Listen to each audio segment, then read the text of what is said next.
Bonjour à toutes et à tous. Merci beaucoup d'être là ce matin. Bienvenue à cette table ronde organisée par le réseau Action Climat et l'Institut Veblen. Déjà, merci d'être présent à une heure aussi matinale et je suis ravie de voir que vous êtes venus aussi nombreux. On va se donner 1h30 pour discuter emploi, climat, politique industrielle, reconversion des salariés. Et pour cela, nous avons l'honneur d'avoir avec nous des intervenants de qualité. Brigitte Apotelos, qui arrive des Bouches-du-Rhône et qui a un profil à la fois orienté sur les politiques locales et la sociologie, et qui nous parlera tout à l'heure du territoire comme une personne sociale. Et je pense que ça sera passionnant. On a aussi avec nous Thierry Hanot, expert industrie bénévole de l'association Négawatt et qui a aussi scénarisé le scénario Négamat, donc je pense que Thierry nous en parlera tout à l'heure. Et puis Jean-Marie Robert, secrétaire national de la FGMM-CFDT, c'est la Fédération Mines et Métallurgie de la CFDT. Je pense que chacun d'entre vous pourra compléter tout à l'heure par quelques mots sur son profil, et merci à vous d'être là parmi nous ce matin.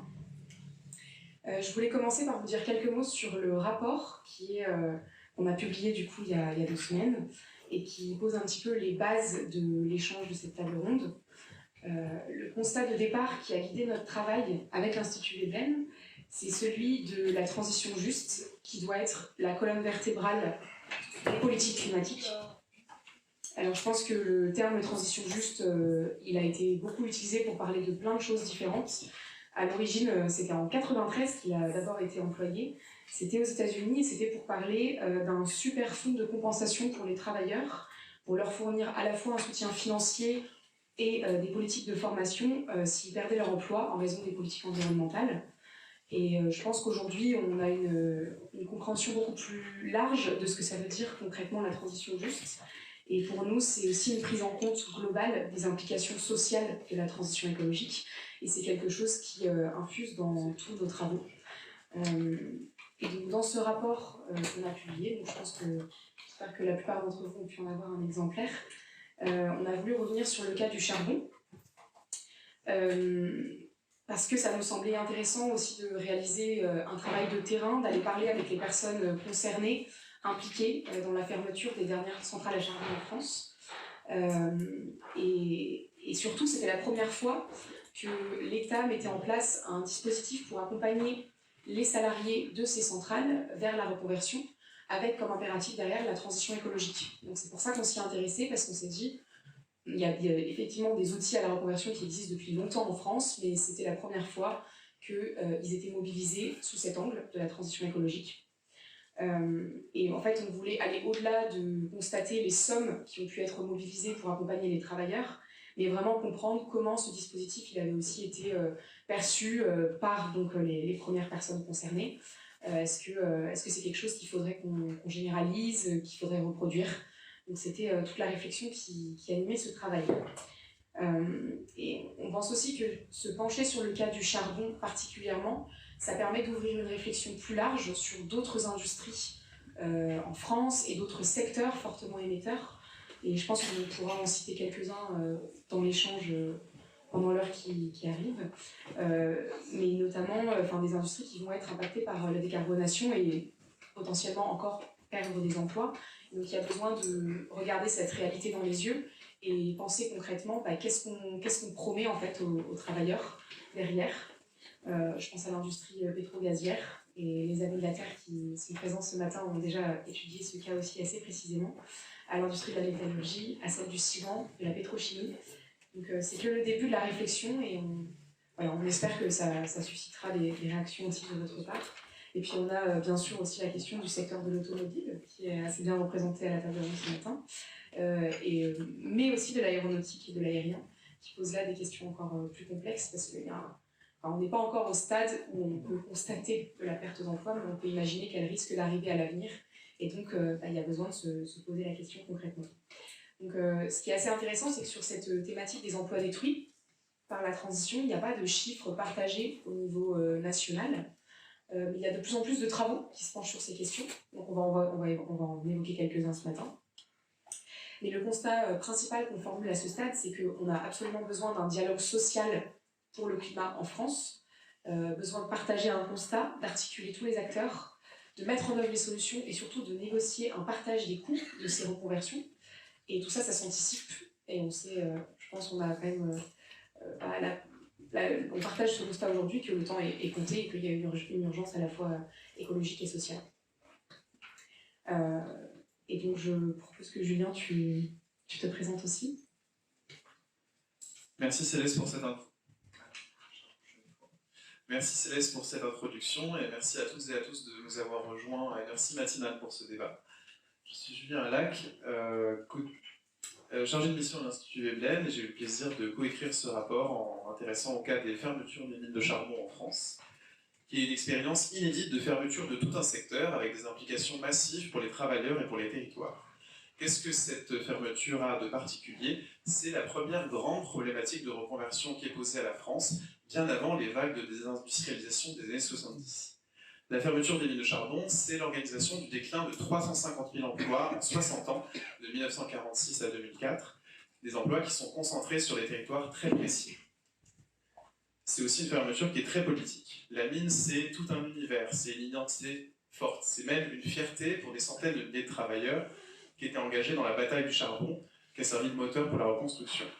Cette expérience, elle montre aussi la complexité du processus. C'est en 1960 que l'État montre la volonté claire de fermer les mines, et ce n'est qu'en 1994 qu'on obtient un accord national avec une date de fermeture, 2005, qui n'est même pas signée par l'intégralité des syndicats. C'est le pacte charbonnier.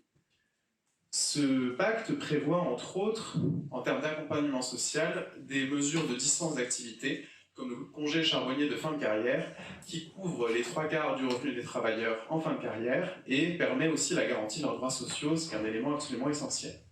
Donc on peut dire que les moyens sont engagés. La Cour des comptes, elle chiffre à 4 milliards d'euros les sommes dépensées par l'État pour accompagner les travailleurs de 1994 à 2004. Il en restait 16 000.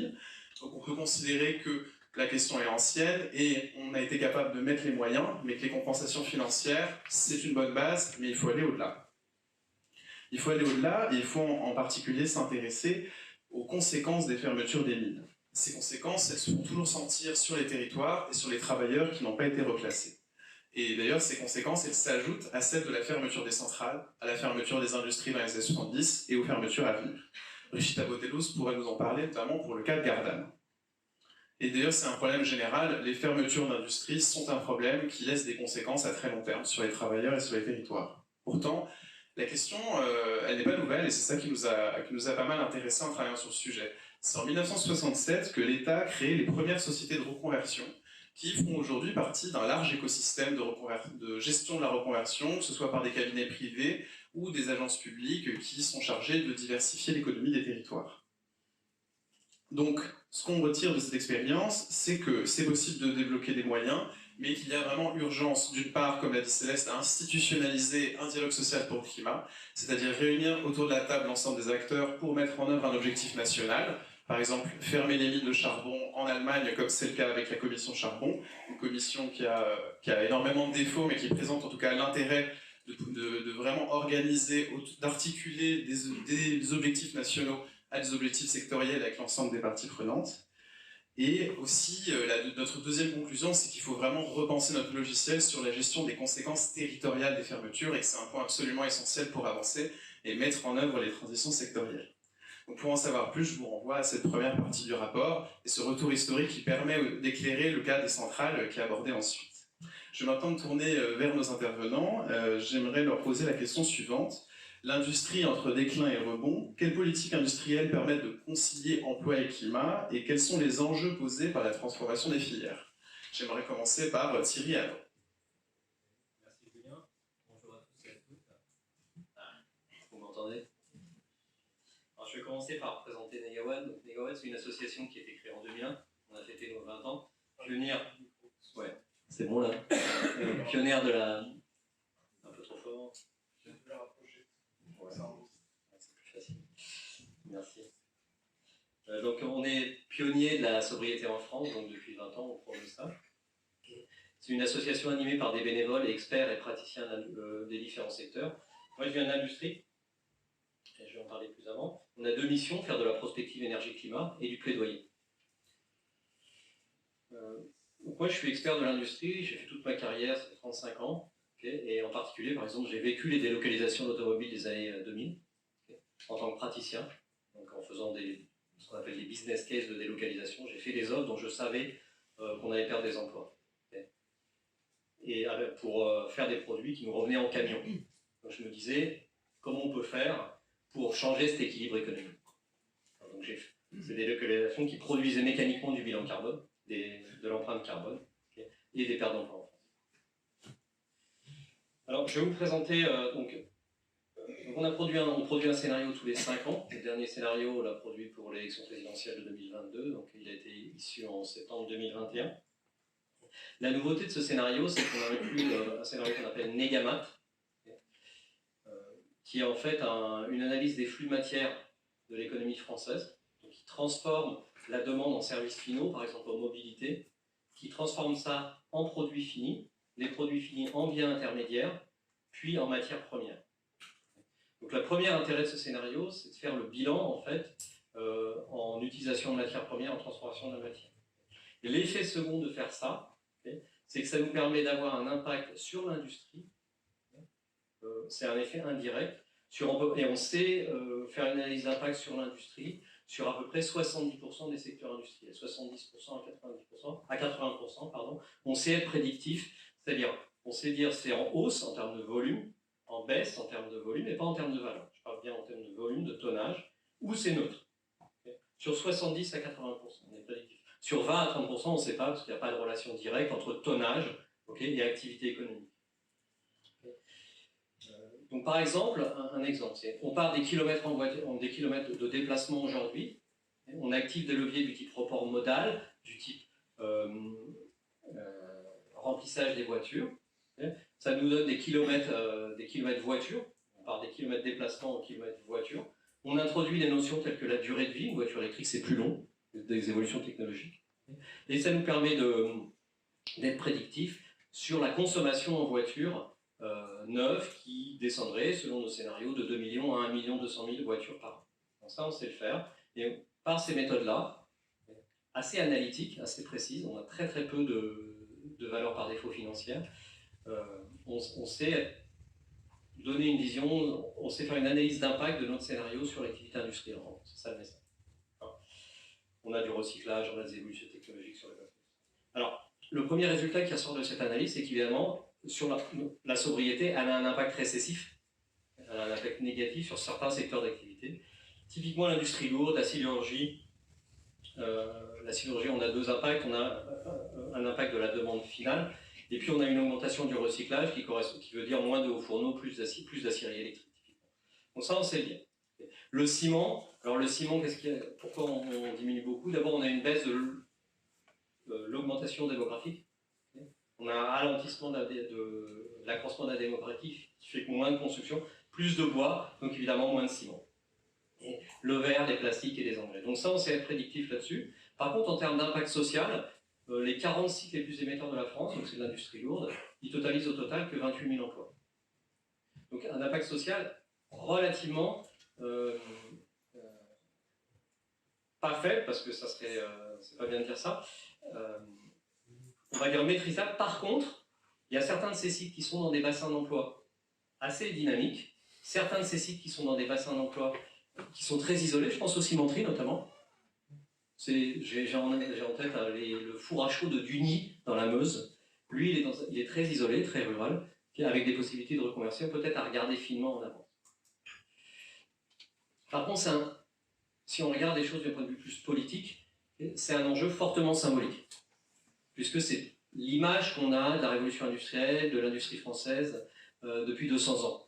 Quand moi-même je suis rentré dans ce scénario-là, j'ai eu un choc psychologique, je me suis dit mince, les hauts fourneaux, c'est quand même, ça fait quelque chose, c'est important.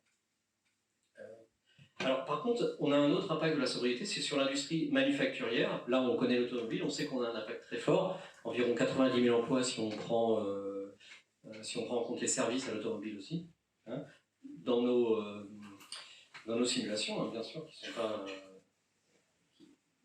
sont des simulations comme d'autres ont fait. Okay. Sur l'aviation aussi, aujourd'hui, il faut savoir que le rythme de construction d'avions, c'est à peu près 800 avions par an, ça correspond à un doublement du trafic aérien d'ici à 2038. C'est écrit dans les scénarios prospectifs d'Airbus. Ça se base là-dessus et mécaniquement, ça se traduit. Donc ce qu'on construit aujourd'hui, c'est le doublement du trafic aérien. Pour être raisonnable, selon nos analyses, encore une fois, il faudrait redescendre à 500 avions par an. Donc mécaniquement, pareil, une diminution de l'activité industrielle. Donc au total, un impact social important. Difficile, je ne donnerai pas de chiffres parce que c'est assez difficile de donner des chiffres précis. On va dire plusieurs dizaines de milliers, en tout cas plus de 100 000 emplois, voire un peu plus. Maintenant, quelle stratégie industrielle pour compenser ces pertes? Je vais être un peu long dans la première partie, je vais plus court après. Alors d'abord, il y a des secteurs dont la demande croît à cause de la transition énergétique. Évidemment, les énergies renouvelables, les deux roues motrices, par exemple, la mobilité légère, vélo électrique, deux roues motrices, scooter, typiquement. Le ferroviaire, évidemment, on est leader mondial, ça c'est un point fort. Les équipements électriques, il y a plus d'électricité, plus d'équipements électriques, des pompes à chaleur, des fours à induction, etc. Okay. L'électronique, il y a besoin de plus d'électronique pour l'efficacité énergétique, typiquement. Beaucoup plus de régulation numérique. Et la production de l'AMR, j'en ai parlé. Et puis l'économie circulaire, c'est le secteur industriel qui ouvre le plus de sites industriels en France. Traitement de gaz. Ça, c'est un premier point, et ça ne suffira pas à compenser. Pour être clair, le volume n'est pas là. Par contre, il y a tout le secteur. Donc, qu'est-ce qu'on a regardé aussi? C'est tous les secteurs de biens de consommation. En général, très délocalisés. Je pense au textile. Le textile a perdu 300 000 emplois en 30 ans. En France, tout a été délocalisé. Comment on peut relocaliser? C'est les objets à faible valeur. Il n'y a pas de contenu technologique particulier. Donc, comment on peut relocaliser? Là, ce qu'on a vu, c'est que en fait, la relocalisation en France, ça permettait un gain rapide d'empreinte carbone. Alors, parce que l'électricité française est décarbonée, mais ça, c'est pas un argument pérenne, puisque les autres pays vont se décarboner aussi. Par contre, le fait d'avoir une fabrication locale, ça permet d'avoir une diminution de l'empreinte, parce qu'on recycle plus. Aujourd'hui, il y a 1% des fibres synthétiques, des fibres textiles qui sont recyclées pour faire du textile. Je ne parle pas pour faire des routes ou autre chose. Je parle pour faire du textile, 1%. Pourquoi? C'est parce que les produits sont... alors le polyester, typiquement, c'est fabriqué au Japon, c'est tissé en Chine, c'est cousu au Bangladesh, c'est vendu en France, c'est revendu en après-vente au Ghana, et c'est brûlé au Ghana, ou au Kenya, etc. Donc sur des cycles comme ça, on ne sait pas faire de l'économie circulaire. Par contre, si on recycle en France, on file en France, on tisse en France, on coud, on vend, là on sait faire de l'économie circulaire. L'exemple, c'est l'usine Renaissance Textile qui vient de s'ouvrir, qui est une usine de filature de fibres recyclées. Il y a toute une dynamique qui se met en place depuis 10 ans maintenant sur Made in France dans le textile. L'enjeu environnemental, il est fort. C'est entre 20 et 30 millions de tonnes d'empreinte carbone. Le textile, donc c'est pas rien. Ensuite, il y a des secteurs sur lesquels la France est forte, exportatrice, je pense au parfum. Okay. Mais le parfum, c'est fait avec du pétrole. Donc on a une position forte, mais c'est une position qui est fragile. Parce que si on continue à vendre du parfum à partir de pétrole, nos concurrents, je sais pas, par exemple brésiliens, ils vont vendre des produits faits avec du biosourcé. Et c'est aussi un marché qui va croître, parce que la classe moyenne mondiale, elle est amenée à gros faire plus 50% d'ici à 2038. Donc si on prend une position forte sur le biosourcé et sur le recyclage, L'Oréal, par exemple, a annoncé avoir un objectif de 95% de biosourcés et de recyclés dans ses produits. Là, on peut être leader, gagner des marchés. C'est 40 000 personnes en France, à peu près, les gens dans l'emploi du parfum. Donc ça, c'est aussi un truc à penser, quelque chose à penser en termes de stratégie industrielle. C'est quoi l'image France, en fait, hein? Est-ce que c'est les EPR ou est-ce que c'est des choses plus écolo? C'est l'image France, elle est forte, l'image France, sur ces produits-là. Donc au total, et je vais finir par là, donc on a mis dans notre scénario un impact de la relocalisation de la stratégie industrielle qui correspond à une augmentation de la consommation d'énergie de 42 TWh, qui est à peu près équivalente à RTE. La grosse différence par rapport avec RTE, c'est qu'eux, ils ont plus 100 TWh au total, je crois, parce qu'ils développent beaucoup toute l'industrie, de façon pas ciblée. En fait. Parce qu'il y a des prérequis, ils ont une hypothèse d'augmenter la part de l'industrie dans le PIB, ce qui n'est pas forcément ce qui est une hypothèse exogène, pas reliée à du physique. Voilà, donc l'enjeu pour conclure, l'enjeu qu'on voit, c'est de se saisir de la transition pour en faire un outil de reconquête industrielle et pas d'être passif. J'en ai fini. Merci beaucoup pour ce tableau général qui donne à voir à la fois l'ampleur des transformations et notamment du déclin de certains secteurs, mais justement, comme vous le dites, tous les leviers de transformation et toutes les opportunités que ces transformations présentent. Je propose de maintenant donner la parole à Brigitte Apotelos qui va nous parler justement du cas de Gardanne. Donc on a eu jusque-là un angle plutôt macro. Là, on va pouvoir parler d'un territoire en particulier qui est affecté par les transformations dont nous parlons. Oui, d'abord, merci. Vous m'entendez, c'est bon? Merci à Thierry parce qu'il m'a fait une excellente transition. Donc, la mine de Gardanne a fermé en janvier 2005. C'est la dernière mine qui a fermé en France, donc on a pu voir les dégâts, enfin j'ai pu constater les dégâts qui avaient lieu en Lorraine, puisque moi, ma famille est Forbach. J'ai aussi pu voir ce qui s'était passé dans le Nord, donc je me suis dit, c'est impossible que ça se passe comme ça ici à Gardanne. Donc la mine a fermé en 2005 et moi j'ai réalisé une étude en 1995-1996, c'est-à-dire 10 ans avant. J'ai eu cette chance-là. Et je pourrais remercier Pôle emploi et une militante CFDT de Pôle emploi qui a permis que je puisse reprendre mes études.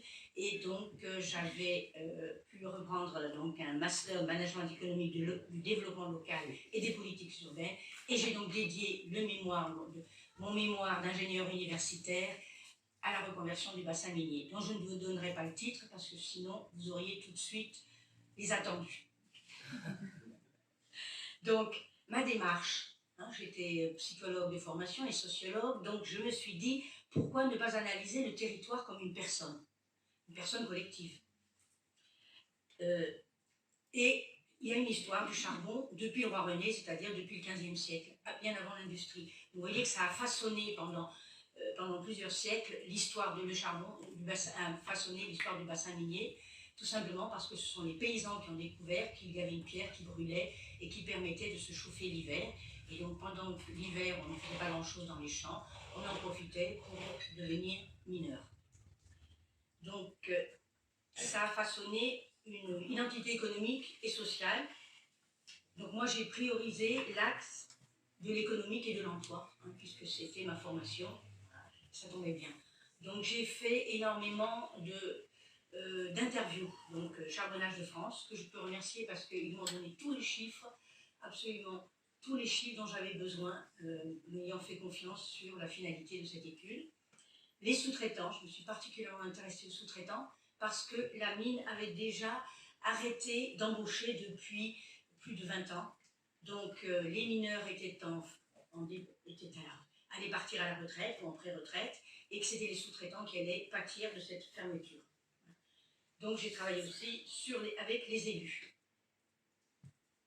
Et j'ai eu la chance, pendant mes études, d'avoir été opératrice en microélectronique dans un des premiers sites français de la microélectronique, donc Sesco Thomson, l'ancêtre de ST Microélectronique, que je pense dont vous avez tous entendu parler.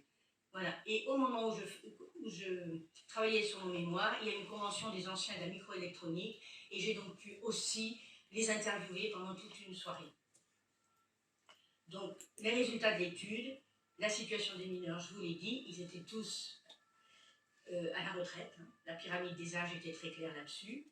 Une solution, des situations très très disparates au sein de la sous-traitance, de 100% de dépendance à 30 ou 40%. Et donc là, il s'est passé quelque chose dans mon étude qui est importante et qu'on retrouve maintenant aux USA, qui est que je me suis retrouvée à faire une étude en dynamique et en prospective. C'est-à-dire qu'en interviewant, je produisais du changement par l'interpellation et par la mise en évidence d'un certain nombre de choses qui faisaient partie du déni collectif. J'ai été dans cette obligation de le faire, j'ai essayé de le faire avec le plus de clairvoyance et de bientraitance possible, mais quand même, j'ai quand même vu des PDG de sous-traitants, je les ai vus pas loin des larmes parce qu'ils prenaient conscience de ce qui se passait sur le territoire. Donc à ce moment-là, j'ai pris conscience qu'il fallait faire autrement que ce qu'on faisait jusqu'à présent quand on faisait des études. Donc je me suis penchée sur le cas de la sous-traitance, je l'ai dit très clairement à toutes les instances territoriales et à la Sofiren qui gérait l'après-mine. Donc ça a été un des premiers volets qui a été pris en considération par ceux qui entendaient devoir intervenir sur le territoire. Et il s'est trouvé qu'ensuite, j'ai travaillé au rectorat, au sein du Greta, Et donc là, on a travaillé avec, donc si vous voulez, il y a eu 3 partenaires, les sous-traitants, travaillés par la SOFIREM chargée de la gestion économique du territoire, et toute la problématique de l'emploi autour avec le rectorat et jusqu'à l'école de mine. Voilà. Et donc, je peux en parler, d'autant plus que j'ai eu l'extraordinaire chance, une fois que j'avais fait mes études, d'avoir été embauchée au comité de bassin d'emploi et ensuite au GRETA, et que j'ai participé à mettre en œuvre ce que j'avais préconisé. C'est rare qu'on puisse le faire, et je vous dis que si vous pouvez le faire, c'est passionnant. Voilà. Donc, l'étude a une durée de vie de 12 à 15 ans. Voilà. C'est-à-dire qu'elle a permis, elle a participé, elle a été reprise là-dessus. Donc le territoire, première chose, le territoire ne s'est pas délité comme dans le Nord ou en Lorraine. Donc la microélectronique a été porteuse de la reconversion parce que c'était une décision des acteurs territoriaux. Donc le GRETA a très rapidement mis des formations qu'on appelait à l'époque FIL, qu'on mettait tout de suite, qu'il ne fallait pas passer par tout un système de creuset, d'observation, de discussion. Donc, dès l'année de la fermeture de la mine, il y a eu des formations à la microélectronique qui sont mises en place. Le lycée Fourcade, je suis Gardanne, donc le lycée Fourcade, le lycée de Gardanne a mis en place très rapidement, dans les 3 ans qui sont venus, la filière microélectronique avec une salle blanche qui a été payée par toutes les collectivités territoriales. Donc ça a été quelque chose de très fort. Et ensuite, il est une coutume historique que quand une mine ferme, l'école des mines s'installe pour produire quelque chose de nouveau. Donc l'école des mines de Saint-Étienne est intervenue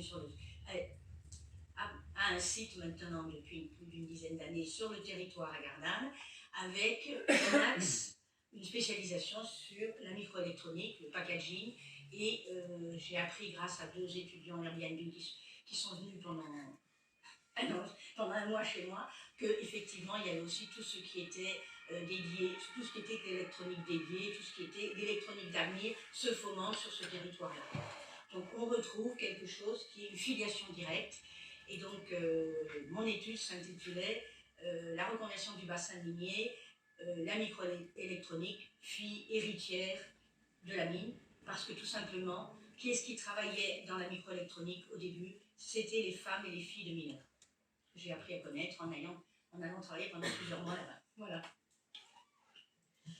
Merci beaucoup Brigitte pour ce regard sur Gardanne. Les 2 points... Je voulais juste donner ma petite conclusion qui était de dire que quand on approche un territoire de cette façon, on peut lire l'avenir en filigrane. C'est ça qui est important. Et qu'il faut, chaque fois qu'on fait une étude, travailler à la co-construction prospective avec les personnes et les structures que l'on interviewe. Donc plus on interviewe de personnes ou de structures, ou des personnes, et plus à ce moment-là, il y a une dynamique vers la reconversion, j'allais dire une dynamique émotionnelle, mentale, qui accompagne une dynamique économique et en matière d'emploi. Merci beaucoup. Je trouve que, d'une part, le regard très très humain que vous apportez à ces transformations, et c'est aussi présent dans le rapport, est vraiment important. Dans beaucoup de documents qu'on a utilisés pour le préparer, on a souvent, disons, vu le situ. Par exemple, en tout cas pour le cas des mines, on présentait beaucoup les travailleurs comme des réfractaires au changement. Les syndicats existaient surtout, en tout cas dans le cas des mines de charbon. Il y avait un traitement historique, beaucoup sous l'angle de leur capacité de blocage. Et justement, c'est important d'aborder ces transformations sous l'angle de la personne sociale pour vraiment comprendre les narratifs, les imaginaires dans lesquels sont pris les travailleurs concernés. Et le deuxième point qui est intéressant, c'est de voir un des cas de rebonds territoriaux grâce à l'implantation de l'industrie électronique. Et la question qui serait intéressante de développer ensuite, c'est quel type de relocalisation peuvent déjà permettre le rebond des territoires et dans quelle mesure elles sont aussi compatibles avec la transition. Est-ce qu'on ne va pas remplacer un problème environnemental par un autre?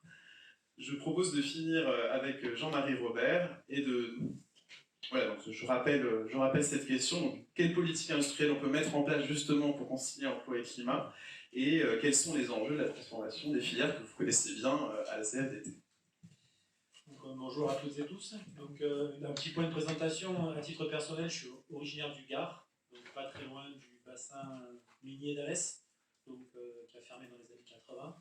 Donc concrètement, j'ai vu la transformation de l'arrêt des mines et je suis donc natif d'un petit village où il y a un passif historique, on va dire, d'exploitation de limite que je n'ai pas connu d'ailleurs, qui a été fermé bien avant que je sois né, entre guillemets, mais je vois encore les dommages, entre guillemets, sur l'environnement, avec des puits encore ouverts ou des tractopelles qui finissent 4 ou 5 mètres plus bas, parce que le terrain s'apaise. Donc ça c'est juste pour un élément de contexte, on va dire, par rapport au sujet qui nous préoccupe aujourd'hui. Donc vous avez bien compris, moi je suis sur la partie automobile, pas sur la partie charbon aujourd'hui, même si je fais partie d'une fédération qui s'appelle la Fédération Générale des Mines et Métallurgie. C'est des sujets, donc la mine qui nous préoccupe à nouveau, mais sur lesquels effectivement les dernières personnes qui ont vraiment travaillé sur ce sujet ne sont plus contemporaines, on va dire, aujourd'hui. Donc on a travaillé spécifiquement sur la partie donc, automobile, et contrairement à ma collègue, je vais donner le titre de suite de l'étude qu'on a faite avec la Fondation Nature et l'Homme. Donc c'était le titre de l'étude, c'est la transition juste dans l'automobile, donc notre scénario pour l'emploi et le climat. Donc on a commencé à se poser ces questions il y a de nombreuses années, et je me souviens notamment en 2018, c'est d'actualité parce que le prochain salon de l'automobile est dans quelques jours. Ce qui faisait débat, on va dire, en 2018, c'était est-ce qu'il faut 30, est-ce qu'il faut 37, est-ce qu'il faut 40% de réduction sur les objectifs CO2. Donc ce qu'on avait déjà dit à l'époque et ce qui s'est avéré juste après, c'est que là où les Allemands sont capables de dire oui, mais et négocier les choses au niveau européen, la France bien souvent se met dans une posture à dire non. Donc la dernière fois, nos camarades allemands ont négocié par exemple un ajustement au poids sur les émissions CO2 qui fait que les grosses berlines aujourd'hui peuvent polluer plus que les petites citadines. C'est un peu un paradoxe dans lequel on est, mais bon, aujourd'hui on est de nouveau dans de nouvelles discussions avec notamment la fin du moteur thermique pour 2035. Donc à titre d'information, la CFDT s'est autorisée à écrire à l'ensemble des députés européens français siégeants pour les inviter à soutenir donc, la position qui consiste à arrêter les moteurs thermiques en 2035. C'est une de nos préconisations dans le cadre du rapport, même d'être un peu plus incitatif.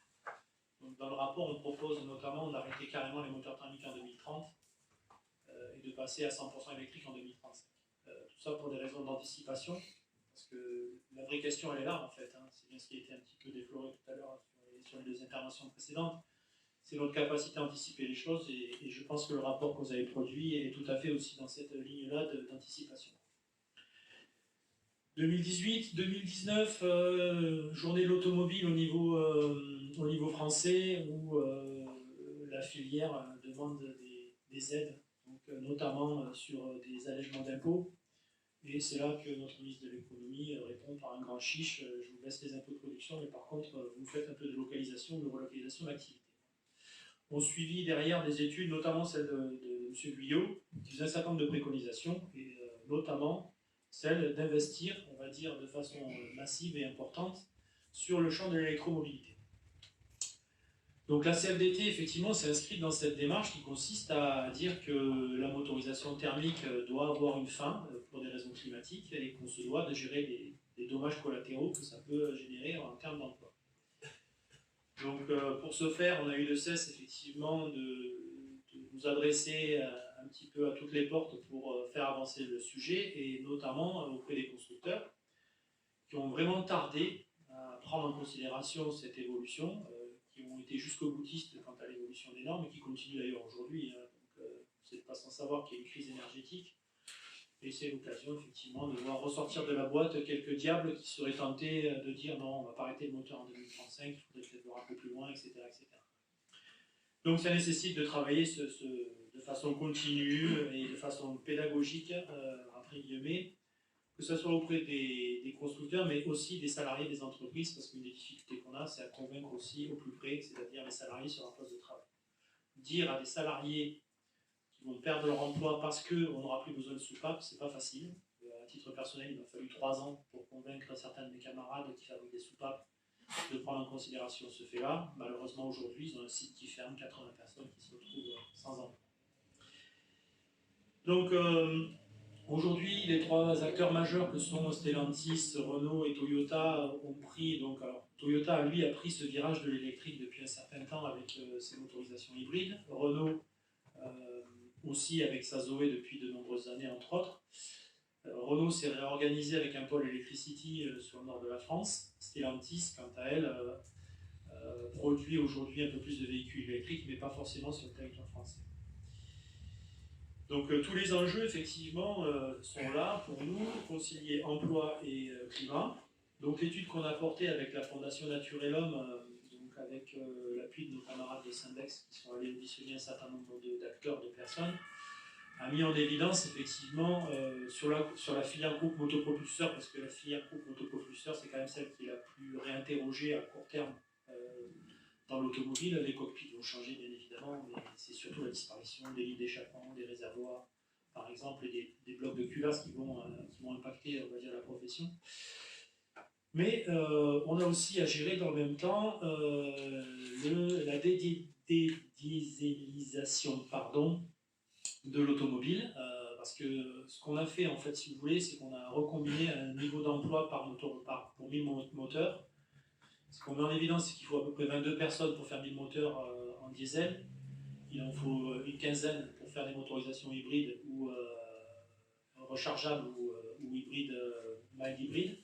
Il n'en faut que 13 pour un véhicule électrique, 12 pour un véhicule à pile à combustible et à peu près 15 personnes aussi pour une motorisation de type gaz, le gaz étant ni plus ni moins qu'un moteur à essence sur lequel on a remplacé le carburant. Donc ça veut dire que déjà en passant du diesel à l'essence ou du diesel à l'électrique, on a une chute de 40% des effectifs sur la filière à gérer. Et ça, il y a un déni, on va dire, de réalité de la part de la profession aussi, qui s'est refusé entre guillemets, pendant un certain temps à prendre en charge cette réalité, se réfugiant notamment effectivement aussi sur des décisions européennes ou franco-françaises, parce que la France a été un peu plus mobilisée au travers de la loi LOM par exemple et l'anticipation par rapport à ça. Donc aujourd'hui, on ne peut pas dire que le virage n'est pas pris du côté des constructeurs, du côté des équipementiers aussi. Là où on a de vraies difficultés, effectivement, c'est du côté des sous-traitants. Ça, je pense que tu l'as dit tout à l'heure, une vraie particularité à prendre en charge les sous-traitants, parce qu'ils ne sont pas souvent décideurs de leur propre destin. Ils sont là soit dans des relations commerciales, soit effectivement dans des approches, on va dire, plus intégrées pour certains. Je pense notamment, par exemple, aux intérêts. Voilà, donc aujourd'hui, le constat est fait pour nous que dans la filière, quel que soit le scénario, parce qu'on a étudié plusieurs scénarios, on sait qu'on a entre 15 et 20 000 salariés qui sont en difficulté d'emploi pour les 5 à 10 ans qui arrivent, quel que soit le scénario. Voilà. Donc celui qui fait que la France a perdu 100 000 emplois en 15 ans dans l'automobile, c'était notre scénario 1, jusqu'à notre scénario 4, donc, qui est celui du rapport, où on préconise un certain nombre de choses, notamment de la relocalisation, maintenir un niveau de production, on va dire, de motorisation électrique en France. Et ce scénario-là fait aussi que de toute façon, sur les 5 à 10 ans à venir, on a des dommages à gérer sur l'emploi. Voilà, donc aujourd'hui, on est dans cette situation un peu au milieu du gué, à la mesure où la compétition, on va dire, dans l'automobile est féroce, entre guillemets. Donc c'est la question de savoir qui aura le lead, qui sera le premier vendeur de véhicules, par exemple. Les dernières évolutions au niveau de Stellantis, entre guillemets, avec la création de Stellantis, ne sont pas là non plus pour arranger les choses entre un groupe américano-italien et le groupe français, au regard de ce qui peut se passer sur la France. Donc on est sur une logique qui consiste à dire que l'industrie automobile doit se réorganiser en plaques européennes, c'est-à-dire produire en Europe pour l'Europe, en Chine pour la Chine, en Inde pour l'Inde, les Amériques pour les Amériques, et puis une question particulière à traiter, celle de l'Afrique. Donc l'Afrique qui est découpée en deux secteurs, l'Afrique du Nord où il y a une grosse partie de l'activité qui est là en sous-traitance directe de l'Europe, notamment, et d'autres pays dans lesquels ces constructeurs exportent, mais pas de construction, on va dire, proprement dit, pour l'Afrique, entre guillemets, dans ces globalités. Donc ça nous oblige effectivement à nous re-questionner sur ce sujet de l'affectation des ressources, et pour ce faire, c'est une question qu'on aura sans doute à traiter par la suite, c'est notre capacité à avoir un regard froid, entre guillemets, pour éviter de gérer des situations à tiède, voire à chaud, sur des fins de vie, d'activité. Le secteur automobile a souffert pendant trop longtemps de sous-investissement. Donc on se retrouve dans une situation assez particulière où aujourd'hui, certaines entreprises sont tentées, alors c'est ce qu'on appelle depuis un certain temps l'effet un peu Highlander, qui consiste à penser que s'il doit en rester qu'un sur la soupape, ça sera moi, qu'un sur la boîte hybride, ça sera moi, sauf que ça ne marchera pas pour tout le monde, et tout le monde ne pourra pas faire des bacs batteries, par exemple, pour les batteries de véhicules électriques. Voilà, je pense que sur cette première partie, je peux m'en arrêter là, on va dire, sur la présentation. Donc, notre obligation de résultat, au regard de la situation qui a été analysée, c'est-à-dire les dommages sur l'emploi. Merci beaucoup Jean-Marie pour cette intervention. Il y a un point que vous avez évoqué qu'il faut rappeler, c'est la question d'anticipation et aussi de s'y tenir, de fixer des objectifs et de réussir à les tenir malgré la conjoncture. Là, on voit notamment pour le cas du charbon que la crise énergétique remet en question beaucoup d'engagements qui sont pourtant très importants. Je vais maintenant passer la parole à Céleste pour poser la deuxième question. Merci beaucoup. Je pense que ce premier tour de parole était passionnant. Cette deuxième question, elle va porter sur les principaux concernés. On a déjà commencé un petit peu à les évoquer, les salariés, les sous-traitants. C'était une volonté forte de notre part dans ce travail sur le charbon, d'aller chercher le plus possible leurs témoignages. On aurait aimé en avoir beaucoup plus, mais c'est vrai que c'est pas toujours évident de créer du lien avec... en plus, ils sont en train de vivre cette séquence de fermeture. Donc on a quand même eu la chance de pouvoir parler à certaines des personnes sur les sites. Ça, c'était extrêmement précieux pour pouvoir un petit peu tempérer notre analyse justement à froid depuis Paris en tant qu'ONG, en tant que Réseau Action Climat et Institut Veblen. Et donc cette deuxième question, on l'a formulée comme ça. Quelles attentes et besoins en termes d'accompagnement à la reconversion des salariés? Parce que concrètement, je l'ai évoqué tout à l'heure, ce qui se passe, c'est que on a un peu, dans le cadre des fermetures, tout un tas de dispositifs qui existent déjà pour accompagner à la reconversion et qui sont remobilisés dans le cadre de ces fermetures en lien avec la transition. Mais en fait, ces dispositifs, ils ne sont pas forcément perçus comme très opérationnels ou très efficaces de la part des salariés. Ils ont clairement des manques. On a aussi pu constater sur le cas des centrales à charbon qu'en fait, c'est un peu un impensé tout cet impact psychologique de la fermeture sur les salariés, et que ça, forcément, ça ne rentre pas tel quel dans le droit du travail quand on dit, bon, voilà, il y a un PSE, on va mettre en place des formations, on va mettre en place des outils, des compensations financières, et il y a un peu toute cette partie qui reste en suspens, et on a l'impression, en tout cas sur le terrain, que c'est vraiment ce qui manque, qu'il n'y a pas suffisamment cette question de l'impact psychologique qui est pensée et accompagnée comme il le faudrait. Donc je propose, Jean-Marie, de me retourner vers vous pour cette question d'accompagnement des salariés, des dispositifs. Il y a pas mal de choses qui ont été mises en place ces dernières années concernant l'automobile. Quel est votre regard sur ce sujet? Je vais partir d'un exemple, celui des fonderies. Donc de l'autre côté, effectivement, comme on disait tout à l'heure, là, par rapport à notre étude notamment, on s'est posé la question de l'impact que l'évolution du mix moteur allait avoir sur les activités, et une qui est fortement réinterrogée, c'est la partie fonderie. Donc on a flagué qu'on aurait forcément des évolutions à la baisse en termes d'effectifs sur la partie fonderie, pour tout ce qui est captif de l'automobile. Dans le même temps, et là on est un petit peu sur la partie un peu prospective, il y a eu notamment l'étude Roland Berger sur les fonderies qui a été produite et qui a servi, on va dire, de point d'appui à des EDEC, donc des engagements pour les dispositifs pour l'emploi et les compétences, sur la filière fonderie. La question, c'est la question de l'équilibre en fait entre ce qu'il faut faire jusqu'où il faut aller en fait. À partir de quand il faut s'arrêter de toucher un petit peu à ces mécanismes d'activité. Ça faisait longtemps que la filière automobile rêvait entre guillemets de réorganiser le secteur aussi fonderie en France. Donc ça a été aussi l'opportunité pour une partie des constructeurs de faire des arbitrages entre la France, l'Espagne, la Pologne, pour ne citer que quelques pays. Dans le même temps, vous avez donc une partie des fonderies qui étaient captives et en moyens propres, pour lesquelles Fonderie de Bretagne ou Cefon, des choses se sont gérées au niveau de l'interne de Renault ou de Stellantis.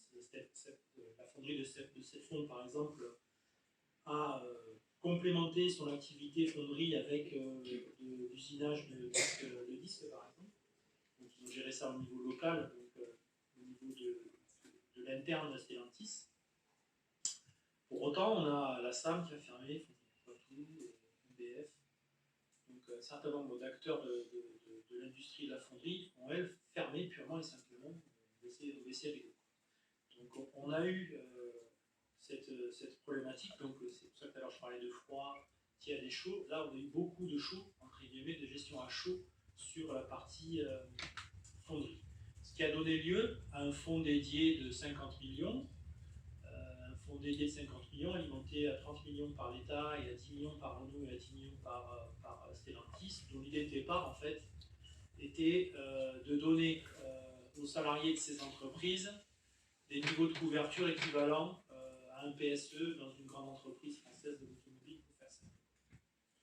Force est de constater que ce fonds, en fait, il est là, il répond à une partie des besoins, mais en termes de consommation du fonds, alors bonne ou mauvaise nouvelle, je ne sais pas dire non plus si c'est forcément une mauvaise nouvelle qu'on ne consomme pas de trop ce fonds, mais très sincèrement, on pense qu'il y a beaucoup d'entreprises qui sont ni en connaissance, ni en capacité, on va dire, d'avoir recours à ce type de process, on va dire, où ils sont trop éloignés, avec des ressources RH parfois qui ne sont pas suffisantes, et qui mettent en difficulté, on va dire, l'entreprise, et du coup, les salariés aussi, parce qu'ils n'ont pas accès à ce genre de dispositif. Donc, sur cette partie-là, sur le parti fonds dédié, après, il y a eu, parce que une des façons de toucher les salariés, c'est aussi de commencer par toucher les entreprises.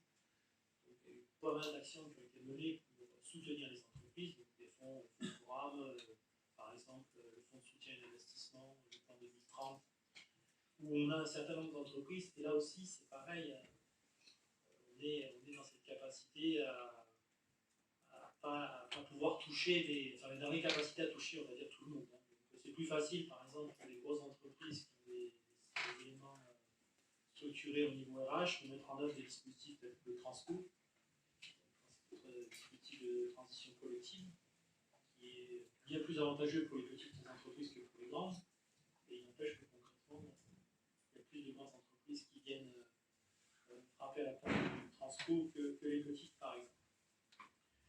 Donc, il y a des choses aussi qui s'organisent au niveau des territoires, avec des actions qui sont portées en région. Nous concernant, on a dans notre rapport ciblé 5 régions où il y a des enjeux importants sur les producteurs. Et là, on est en train de travailler à ce que les CREFOP, les organismes qui gèrent un petit peu les orientations en matière d'emploi et de formation professionnelle au niveau des régions, se saisissent de ce sujet-là, en essayant de les informer, on va dire, sur les métiers en tension que l'on pressent au niveau de leur région, entre guillemets. La question de l'analyse, on va dire, et du contexte dans lequel se transforme l'industrie automobile n'est pas homogène d'un territoire à un autre. Ce qui se passe dans le Grand Est, dans le nord de la France, n'est pas du tout comparable, ou en Rhône-Alpes. En Rhône-Alpes, on a un fort passé autour de tout ce qui est décolletage, le Grand Est, un fort passé industriel. Et du côté des Hauts-de-France, par exemple, on a un redéploiement assez significatif au niveau de l'industrie automobile, avec des potentialités positives, avec notamment l'arrivée de 3 gigafactories, la mise en place d'une entité électrique chez Renault et d'autres activités qui arrivent autour de l'hydrogène, par exemple. Là où c'est plus compliqué, c'est par exemple, je vais prendre un autre exemple donc, que celui des fonderies, c'est ce qui s'est passé à Douvrin. Douvrin, donc, c'est le site historique de la Française de mécanique, un endroit où on fabriquait des moteurs depuis des décennies pour Peugeot à l'époque, et Stellantis jusqu'à peu. Et juste à côté, on est allé mettre une gigafactory pour produire des batteries électriques dans une future proche. Matcher, faire glisser, on va dire, des salariés qui fabriquent des moteurs vers des batteries, ça semble une bonne idée. La question, c'est la vitesse à laquelle on le fait et comment on le fait. Donc, nous, on était pour un désengagement progressif et planifié, qui permettait de maintenir l'emploi, on va dire, jusqu'à ce qu'on soit à l'arrêt total du moteur thermique. L'entreprise en a décidé autrement, en délocalisant la production des moteurs génération 3, donc essence et hybride, vers la Hongrie, en envoyant le futur moteur diesel en Italie, en faisant passer une partie de son personnel dans la nouvelle structure ACC, et au final en ouvrant à peu près, je pense, entre 250 et 300 postes à des dispositifs de départ anticipés. Et au bilan, effectivement, on a une perte d'emploi, mais socialement, ça passe, entre guillemets, dans la mesure où les 300 personnes qui partent ne seront pas là pour faire du barouf. Et certains donc, vont se retrouver avec de nouveaux emplois, mais complètement réinterrogés par rapport à leur rémunération, leur activité professionnelle, leurs compétences à mettre en œuvre. Certains ne seront pas trop percutés parce qu'ils vont se retrouver sur les activités mécaniques. Il y a toute une activité autour du process d'exploitation en ligne qui n'est pas du tout dans les corps des salariés qui fabriquent les moteurs.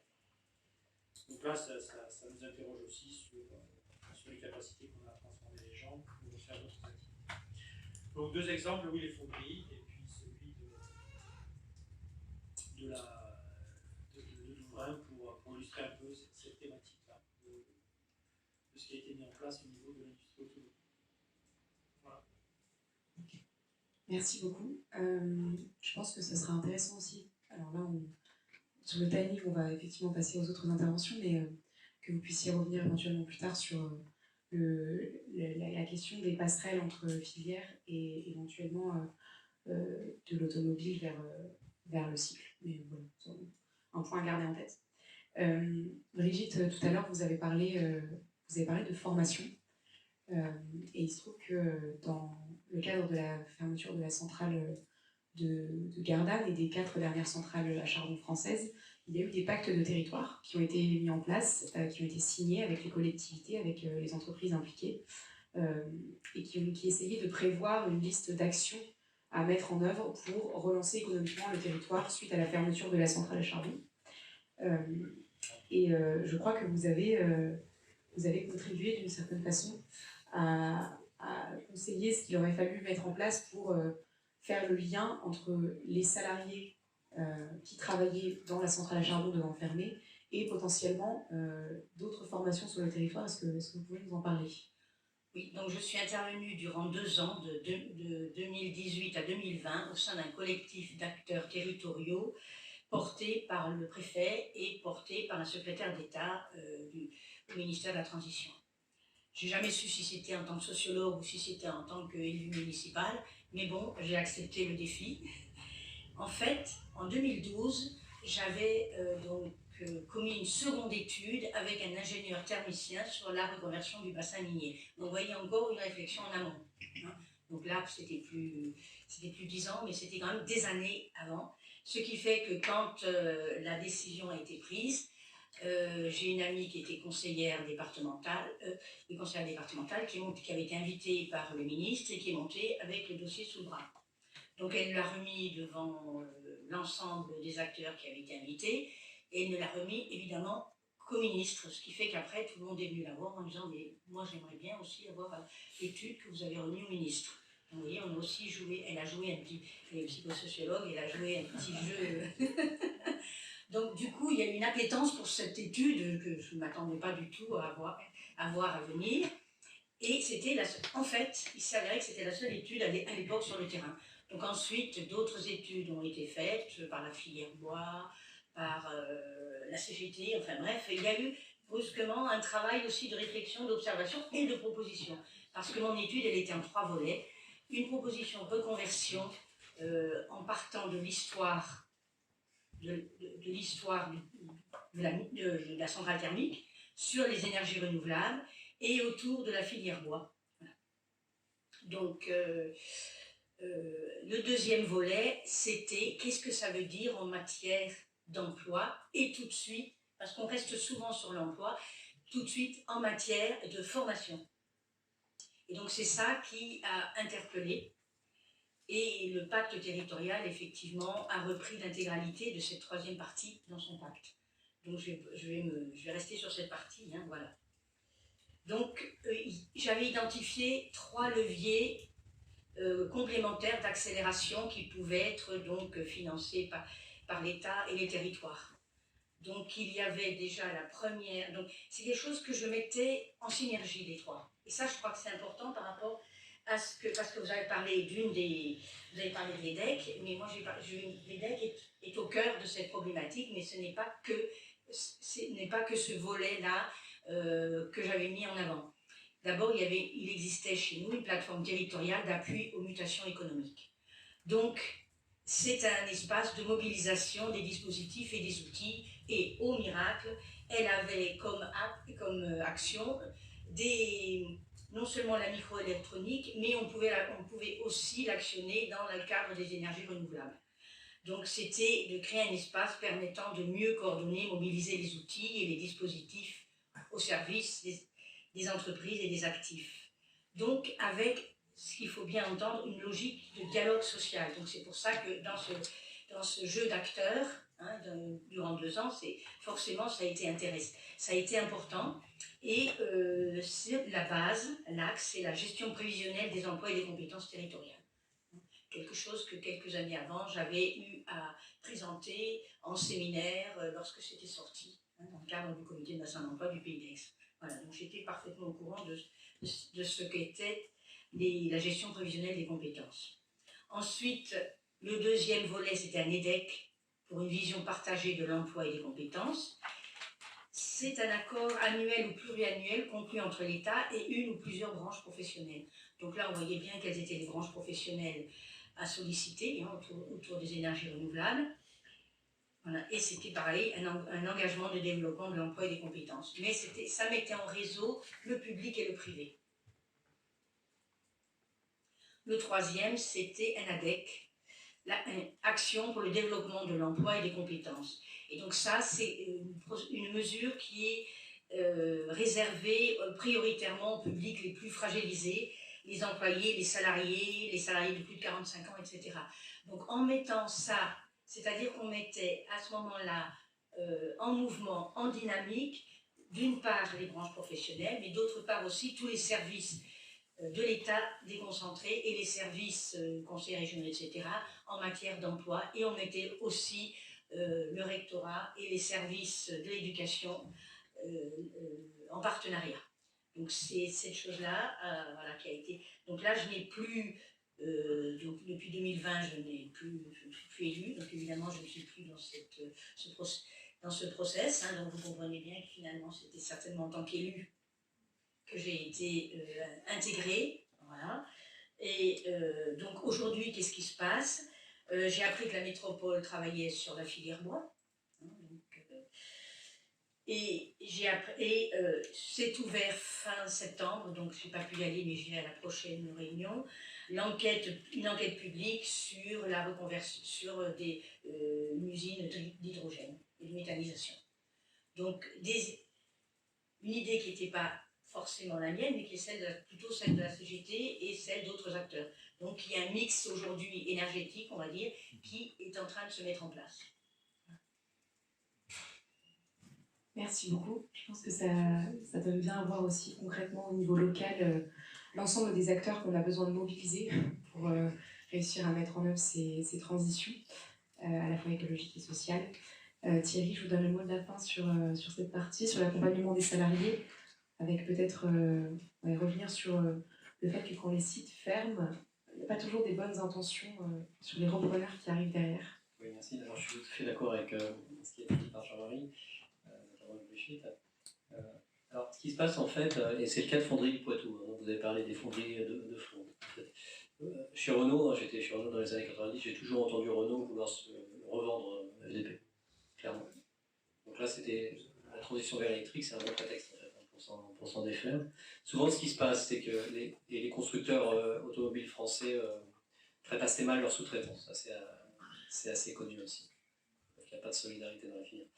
Donc souvent, le schéma, c'est que les entreprises qui vont devoir fermer parce que ou qui vont devoir fortement réduire la voilure parce que le marché diminue, hein, c'est la fonderie de fond typiquement, les fournisseurs de pots d'échappement, etc. Okay. Et puis parce que leur outil industriel ne permet pas de reconversion vers des nouveaux marchés. Les machines sont trop spécifiques en gros. Donc il va falloir fortement réduire ou fermer. Donc souvent ces entreprises-là, c'est déjà des PME, où elles sont revendues par le constructeur à des fonds qu'on appelle des fonds de private equity, qui eux ont des objectifs de retour sur investissement assez élevés. Et c'est pas forcément, alors je pense à certaines centrales à charbon peut-être aussi, des choses comme ça. Donc on revend l'espèce de site dont on veut en fait quelque part, qu'on ne peut plus avoir dans notre bien. Et ce schéma-là de revendre, d'être géré par un fonds de private equity, c'est pas forcément le plus favorable à en fait une fin de carrière des salariés la mieux gérée possible. Enfin, je dis des évidences. Il y a des gens qui vont se reconvertir et puis il y a tout simplement on va savoir gérer la fermeture du site en accompagnant la fin de carrière. Donc là, la CFDT poussait une proposition d'avoir des structures de défaisance par filière. Ça avait été poussé aussi par l'IG Metall en Allemagne, de créer un fonds de défaisance pour les PME de l'industrie automobile. Et je ne sais pas où ça en est, mais ça me semble être une solution possible pour limiter en fait la casse sociale. En tout cas, pour gérer de façon la plus responsable possible en fait, les fermetures. Voilà, c'est le reste, tout a été dit sur les conférences sociales par région, etc. Et puis on va revenir sur l'anticipation. Merci beaucoup. On va pouvoir passer à la dernière question. Et dans tous les cas, on avait prévu qu'il y ait un temps d'échange avec la salle. On aimerait réussir à prendre ce temps pour prendre des questions. La dernière interrogation, c'est concrètement, qu'est-ce qu'on attend en fait sur ces enjeux de l'État et des collectivités, parce que les deux sont importants, pour une transition des emplois qui ne se passe pas dans la douleur. Quel message principal vous voudriez faire passer en cette fin de table ronde? Et Brigitte, je me tourne d'abord vers vous sur l'axe politique local. Alors d'abord, vous m'entendez, c'est bon? D'abord, si, ça se passe forcément dans la douleur. Et il faut accepter cette douleur, comme on accepte une douleur de deuil, comme on accepte la douleur de deuil d'un proche ou de quelqu'un. Donc le territoire a un deuil à faire de quelque chose qui lui est cher. Et c'est cet accompagnement qu'il faut faire. Il ne faut pas ni le mésestimer, ni en faire du déni. Il faut l'accompagner. Et je crois que ce qui a été très fort pour moi, c'est que justement j'étais dans ce territoire, j'étais la sociologue du territoire, certes, mais que je vivais ce territoire et que je vivais cette douleur. Et donc, acceptant de vivre cette douleur, j'ai permis à d'autres peut-être d'accepter cette douleur et de dire qu'est-ce qu'on va faire. Terre d'énergie, certes, mais terre d'énergie renouvelable, on peut se renouveler, on peut donc accompagner le changement. Je crois que c'est quelque chose qui... je voudrais, si je vous laissais qu'une chose, c'est celle-là, c'est-à-dire que la douleur, elle existe et qu'il faut l'accompagner. Alors, moi, j'ai travaillé pendant plusieurs années, d'abord en tant que bénévole à la création du comité de bassin d'emploi du pays d'Aix, et du bassin minier, et ensuite j'ai été chargée de mission. Donc, que font les comités de bassin d'emploi? Ils réalisent des projets de coordination intercommunale, de gestion de ressources humaines et de suivi des mutations économiques. Ils ont été créés pour ça. Ils conseillent les collectivités territoriales sur des études et des diagnostics ponctuels à faire. Certains développent même des observatoires. Nous n'en avons pas développé et nous nous sommes autodétruits à un moment donné quand nous avons réussi notre challenge qui était de créer le pays d'Aix, la communauté de communes du pays d'Aix. Donc on s'est effectivement autodétruit puisqu'on n'avait plus besoin de nous. Nous avions créé nous avions rempli notre mission. Voilà. Donc là pareil, on se retrouve au chômage, mais bon. En fait, un CBE, il est un peu en train de scier la branche sur laquelle il est assis. Voilà. Donc si jamais vous devez rentrer dans un CBE, sachez-le d'avance. Voilà. Donc on a travaillé énormément avec les élus et les maires sur les problématiques d'emploi et de formation. Mais en travaillant avec les élus et les maires, ils ont appris à se connaître et ils découvraient qu'ils avaient des choses en commun, des problèmes en commun, des richesses en commun. Et tout naturellement, ils se sont dit, on va mutualiser. Donc voilà, ça c'est la première des choses. Nous avons fait des forums emploi des forums formation pour les jeunes. Nous avons réuni, au travers notamment du pôle microélectronique et des pôles qui existaient, nous les réunissions régulièrement pour discuter de où est-ce qu'on en est, qu'est-ce qui se passe sur le territoire, ce qui permettait aux élus d'avoir un regard beaucoup plus fort et beaucoup plus pertinent sur leur territoire. Voilà, donc, qu'est-ce que j'ai à dire? Donc, nous avons participé à la création du Pays d'Aix, au départ avec une vingtaine de communes, maintenant il y en a 34, qui sont comprises entre 3 massifs, et qui correspondent effectivement à une entité d'emploi, une entité économique, bien qu'il y ait des diversités, mais bon, compris entre les Alpilles, le massif de l'Étoile et la Sainte-Bombe. En fait, si j'avais à conclure et faire une synthèse de mes 3 interventions, j'aurais envie de dire que nous avons toujours œuvré sur ce que l'on nomme le point de bascule. Le point de bascule, c'est le moment où des changements mineurs, minutieusement préparés et planifiés, peuvent provoquer de véritables transformations sociales. Et ils ont alors des conséquences majeures dans la vie des gens, des entreprises et des communautés. Et c'est peut-être cela, être observateur, acteur d'un territoire. C'est être dans la mobilisation et participer à permettre une bascule. Merci beaucoup. Très belle conclusion. Thierry, votre mot de la fin, quelles attentes envers l'État ou les collectivités?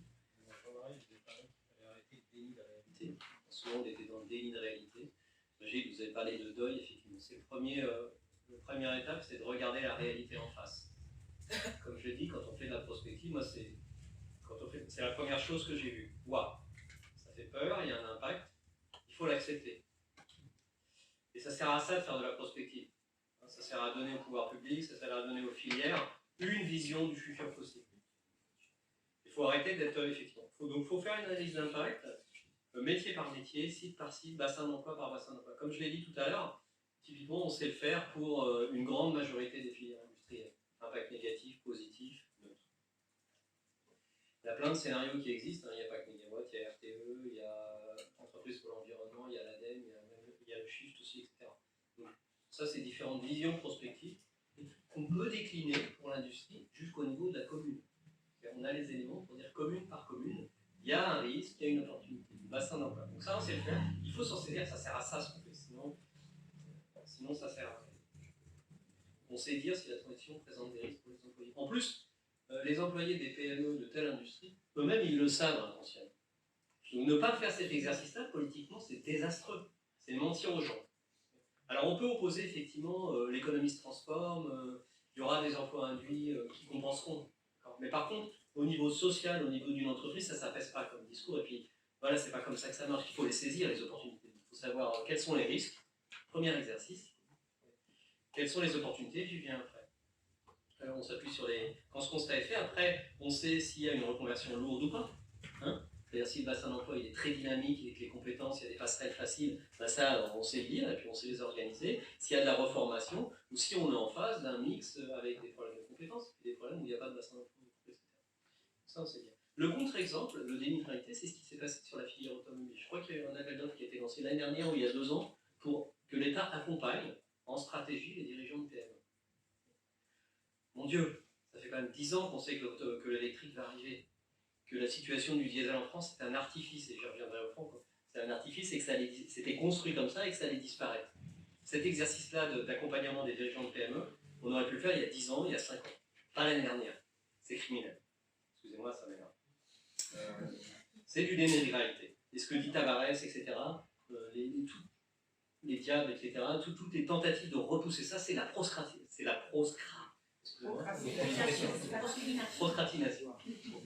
Alors ça, c'est le premier point, être lucide, regarder, faire l'analyse d'impact. Deuxième point, c'est une fois qu'on a identifié des opportunités de développement, c'est d'arriver à allier politique publique, règlement et stratégie industrielle. Le bon exemple pour moi, alors c'était peut-être pas une bonne chose, mais ça a été bien fait, c'est le diesel. Comment l'industrie française et allemande ont dominé complètement le marché du diesel mondial, c'est parce qu'il y a eu une politique de normes européennes, co-construite avec l'industrie plutôt allemande, un peu française, qui a fait en sorte que, et je l'ai vécu, j'étais motoriste diesel moi-même, que les industries américaines et asiatiques, ils ont essayé de faire des moteurs diesel. Ils n'y sont pas réussi, ils n'ont pas réussi du tout, parce que le rythme d'évolution des normes favorisait en fait les premiers partants. Un moteur diesel, les rythmes de développement, tout le monde développait à la même vitesse, sauf que ceux qui avaient 5 ans de retard ou 3 ans de retard dans la France, ils n'ont jamais pu faire des moteurs. Résultat, l'industrie allemande a pénétré complètement dans le marché américain. Ça, c'est ce type de bon exemple. Je ne citerai pas des mauvais exemples, parce que j'en vois plein, et c'est un peu agaçant. Mais quand on fait du règlement un peu ponctuel, sans aucun lien avec la politique industrielle derrière, on favorise les importations. Je vais citer un exemple, c'est par exemple l'interdiction, le stationnement payant des 2 roues thermiques. Bon, les usines qui fabriquent des scooters en France, c'est à Saint-Quentin, c'est à peu près à 1h30 de voiture d'ici. Elles ne fabriquent pas de scooters électriques. Il y a une bécane. Expo Auto Bécane, c'est là où on fabriquait les mobylettes bleues. Bon, si on avait été intelligent, on aurait synchronisé l'installation de fabrication de scooters électriques avec le stationnement payant à Paris. Ça, c'est de la bonne stratégie, c'est une bonne alliance entre politique publique, stratégie industrielle, ça crée l'emploi, c'est positif pour l'environnement. C'est ce qu'il faut faire. On espère que le secrétariat à la planification écologique se saisira de ce genre de sujet et aura enfin une vision stratégique. Merci beaucoup. Jean-Marie, votre mot de la fin aussi. Ouais. Moi, je ne vais pas être très original, je vais commencer par la notion de deuil aussi. Et là, c'est le deuil de la filière, en fait. Parce que quand on parle, par exemple, de vélo, tu nous as relancé tout à l'heure sur le vélo, on travaille au niveau de la fédération sur la filière vélo. Je vous prie de croire que quand on parle de vélo dans des discussions autour de l'automobile, on nous prend pour des extraterrestres. Alors que bon, il y a un plan vélo qui vient d'être fait, il y a pas mal de choses qui vont être faites, mais envisager des activités à l'extérieur de l'automobile, c'est pas possible. C'est pas envisageable pour une grande partie des acteurs auxquels on a affaire. Donc ça, c'est aussi un premier deuil à faire dans un temps où, tout à l'heure je le disais, on a perdu 100 000 emplois. Et si on a perdu 100 000 emplois, c'est pour des raisons de délocalisation, mais c'est aussi pour des raisons d'amélioration de la productivité, de la compétitivité, des processus, entre guillemets, naturels pour une industrie. Donc ça, il y a ce travail-là à faire. Le deuxième travail à faire, c'est sortir des postures, du coup. Et là, le travail qu'on a fait avec FNH a bien mis en évidence l'intérêt de faire collaborer des gens qui ont un regard plutôt environnemental avec des gens qui ont plutôt un regard emploi. Et pour illustrer le propos, je vais juste prendre de façon un peu cynique l'exemple de la présentation du rapport sur le niveau de pollution des dernières motorisations. Il y a eu une présentation pour les employeurs, une présentation pour les syndicats, une présentation pour les ONG. Donc chacun y est allé dans sa petite réunion sur son propre couplet, mais du coup, on n'a pas été embêté, il n'y a pas eu de débat contradictoire. Avec ça, chacun ayant sa chapelle pour s'exprimer et faire ses prières. Donc ça, voilà, il faut sortir de ce schéma-là. C'est les choses à laquelle on pousse, et nous, on propose donc dans nos rapports de faire les états généraux de la filière. États généraux de la filière au niveau national pour donner de la visibilité et de la compréhension aux sous-traitants, pour déclencher un petit peu ces mécanismes, on va dire, de prise en charge.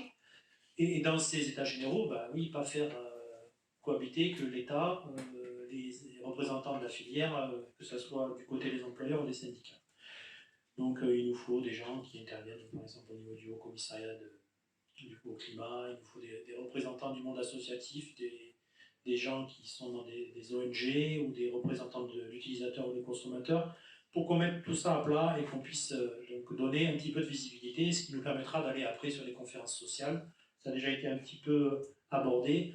Voilà, donc pour nous, ça doit se discuter après en région, au plus près du champ des possibles en matière de reconversion, sans se mettre des œillères sur les filières de reconversion et les activités de reconversion, voir ce qui est potentiellement faisable sur les territoires. Donc si je pouvais demander quelque chose donc, à l'État, entre guillemets, ça serait effectivement de tout mettre en œuvre pour faire prendre conscience, on va dire, à tous les acteurs, donc du salarié au chef d'entreprise, en passant par les collectivités locales, des enjeux sur les territoires. Merci. Merci infiniment à tous les trois. Je pense qu'on aurait envie de continuer cette discussion pendant encore pas mal de temps. Il y a tellement de choses à en dire. Ça croise des enjeux complexes. On est sur l'emploi, la politique industrielle, le climat. Et je pense que cette diversité de sujets imbriqués, elle est aussi représentée par vos différents profils dans le public. Et c'est pour ça que je me tourne vers vous maintenant. Est-ce que vous avez des questions pour les intervenants aussi sur le rapport sur le charbon? On est à votre écoute. Il y a un micro qui circule dans la salle si besoin. Oui, bonjour. Donc, moi, je suis membre du collectif ICAR, qui est un collectif de salariés de l'aéronautique, qui pense justement que la filière va pas dans le bon sens et qui travaille du coup depuis 2 ans à essayer de faire transiter la filière. Mais on se heurte du coup effectivement au fait que les élus, que les industriels n'ont pas le même constat, semble-t-il. Vous avez parlé tout à l'heure du fait que Airbus planifie un doublement du trafic en 2045 aujourd'hui, post-Covid, avant c'était 2038, et donc effectivement pas du tout dans le bon sens. Et du coup ma question c'était de savoir comment on fait pour justement que les constats soient partagés. Et la deuxième question, comment on fait pour avoir des moyens pour réaliser des études comme celle dont vous avez parlé sur un territoire, puisque aujourd'hui nous avons 0 moyen. Voilà, merci beaucoup.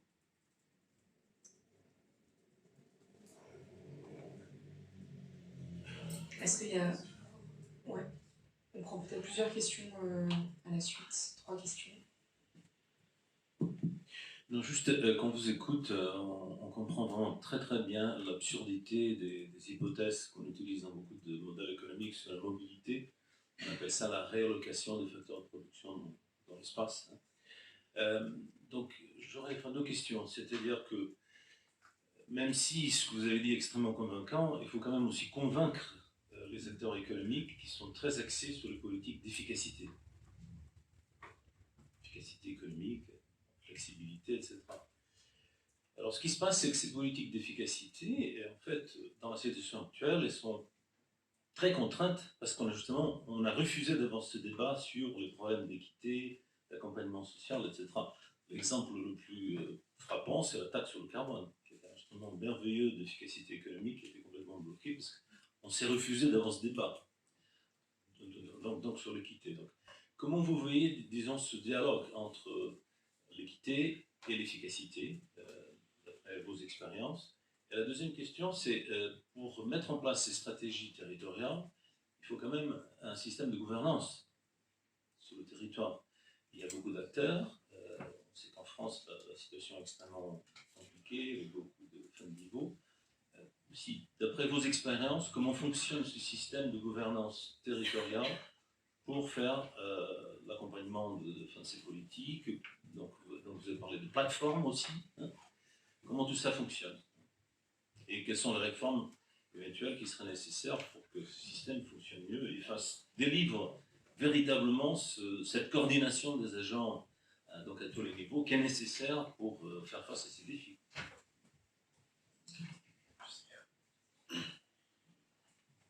Est-ce que ce serait juste possible d'expliquer ce que vous entendez par efficacité, parce que ça peut être confondu entre efficacité économique ou efficacité énergétique? C'est-à-dire efficacité économique, c'est toutes les politiques structurelles pour maximiser la productivité, l'optimisation des facteurs de production, etc. Et donc l'efficacité énergétique fait partie de ça. Le problème, c'est que, comme tu sais très bien, ces politiques s'occupent très peu des problèmes d'équité.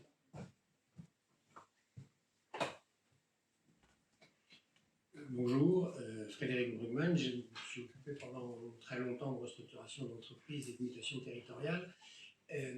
J'ai une question autour de qu'est-ce que vous pensez qu'il faut changer sur les reconversions, sur le processus de reconversion, pour arriver à quelque chose qui soit de meilleure qualité que ce qu'on a aujourd'hui. Je donne 2 exemples. La crise de 2008 s'est traduite par 250 000 salariés équivalents temps plein mis au chômage, qui étaient des travailleurs intérimaires et qui n'ont aucun dispositif d'accompagnement particulier à part l'inscription à Pôle emploi. La crise déclenchée par les mesures de réponse à l'épidémie de Covid a porté ce chiffre à près de 400 000, avec exactement la même réponse 12 ans plus tard. Il n'y a toujours pas de dispositif prêt.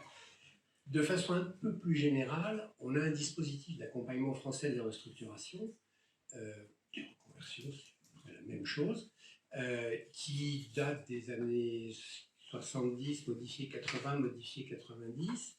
Et dans ce que j'ai entendu, j'ai retrouvé les années 90 et 2000, sur lesquelles je suis beaucoup intervenu sur ces questions-là, sans évolution. Donc ma question, c'est où sont les pistes d'évolution? J'ai une deuxième petite question. Comment on fait rentrer l'écologie dans le dialogue social? Il me semble qu'en France, on est resté dans l'échec de la tentative de 2007 d'intégrer les ONG, dans le 2007 Grenelle de l'environnement, d'intégrer les ONG dans les comités d'entreprise.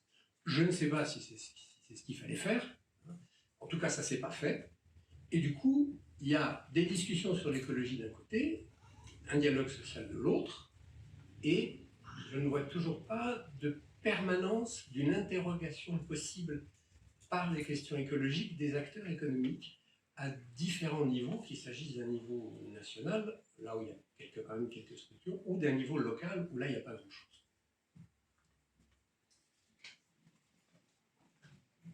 Merci beaucoup pour vos questions, qui appuient aussi un peu là où ça fait mal par moment, forcément. Alors, je vais peut-être essayer de les reprendre sur, à la fois plutôt sur l'angle local, Brigitte, sur les moyens pour produire des études au niveau des territoires, et puis sur le système de gouvernance, du coup, la question des plateformes territoriales. Est-ce que vous voulez en redire quelques mots là-dessus? Absolument. Donc pour les études, écoutez, je vais vous dire, allez voir, prenez votre bâton de pèlerin et allez voir dans les universités, en sociologie, en sciences politiques, au niveau master, vous trouverez forcément je vais dire des étudiants citoyens qui auront envie de se saisir de ce sujet et que vous pourrez aider et accompagner en les aidant à rencontrer les acteurs qu'il faut rencontrer. Et ils seront ravis de faire ce mémoire. Ça, c'est pour la réalisation des études. Quand on n'a pas les moyens, on se tourne vers le monde associatif, on se tourne vers les universitaires en fin de formation. Voilà. Et puis après, il peut y avoir aussi, il faut regarder un petit peu les cadres doctorants, enfin tout ce qui est autour des doctorants, du CNRS, donc spécialisé en sociologie, parce qu'il y a peut-être déjà des études de ce type en cours. Voilà. Alors là, j'ai un trou de mémoire, je vous dirai tout à l'heure, mais c'est à Marseille que c'est situé, c'est déconcentré. Il y a un observatoire qui gère tout ce qui est le CEREC, voilà, le CEREC, le Centre d'études des qualifications et de l'emploi, qui a un énorme fonds d'études et qui c'est vraiment, moi j'ai beaucoup été là-bas, j'ai beaucoup utilisé leurs ressources, et c'est quelque chose qui peut aider parce qu'ils compilent l'ensemble des données et vous les trouvez, et elles sont évidemment toutes numérisées, et vous avez accès à toute la bibliographie par l'intermédiaire d'un moteur de recherche. Ça, c'est la première des choses. Le deuxième sur la problématique de la gouvernance. En fait, il faut un porteur de projet. Ça, vous ne pouvez pas y échapper. Et quelqu'un qui est vraiment un porteur de projet, c'est pas quelqu'un qui est nommé comme ça. Lors de la fermeture de la mine, moi j'avoue que j'avais Gérard Chelu, que je tiens quand même à saluer, qui était le directeur de la Soufirène, donc qui gérait l'après-mine, et qui a pris ça à bras-le-corps, et que j'ai pu rencontrer autant que je voulais, et qui m'a demandé ce que je voulais, et on a pu faire des choses, on a été un duo, si vous voulez, un duo d'acteurs sur ce territoire. Voilà.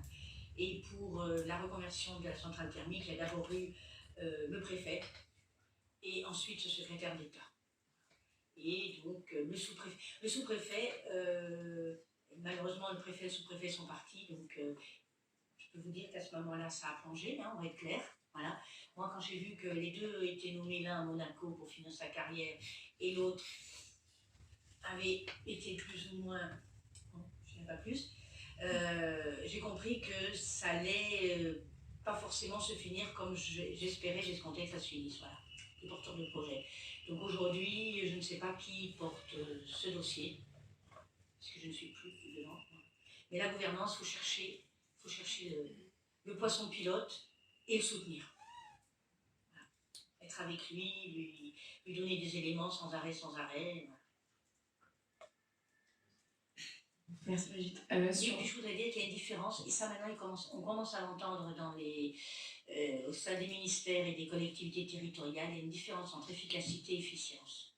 Le mot efficience, il y a 20 ans, c'était quelque chose, on me regardait comme si je sortais d'ailleurs, hein, je descendais d'une planète. Aujourd'hui, le mot efficience commence à interpeller. Alors sur les autres questions, j'ai retenu celle sur le dialogue entre équité et efficacité. Est-ce que... Oui, Jean-Marie.